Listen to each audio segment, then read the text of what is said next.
Hi everyone, so আমার 100 day mini blog channel day 27। তো আজকে ছিল আমাদের হোলি।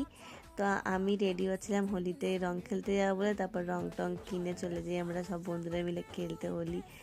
অলরেডি ততক্ষণে সবাই রং মেখে ভূত হয়ে গেছিলো, দিয়ে আমার আসার পর আমাকেও সেম ভূত করা হয়েছে। তারপরে আবার ওর উপরে আলাদা আলাদা রং চাপানো হয়েছে, অনেক রকমের আবিরও চাপানো হয়েছে।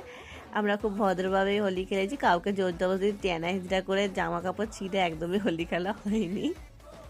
তো আমাদের এগুলো প্রায় 1 ঘন্টার মধ্যে আমাদের সবার এরকম ভূত হয়ে গেছিলাম। তো যাই হোক, তারপর আমরা খেলে টেলে বাড়ি চলে যাই। বাড়িতে গিয়ে আমি 1 ঘন্টা ধরে স্নান করার পর আমার রং ওঠে। তারপরে আমরা বন্ধুরা ঘরে আসে। আমি ঘরে আজকে একটু স্যুপ বানাই, চিকেন স্যুপ দিয়ে সবাই মিলে আমরা চিকেন স্যুপ খাই, যেটা খেতে অনেকটা ভালোই হয়েছিল। বন্ধুরা তো বলেছে, চাই না কতটা ভালো হয়েছে।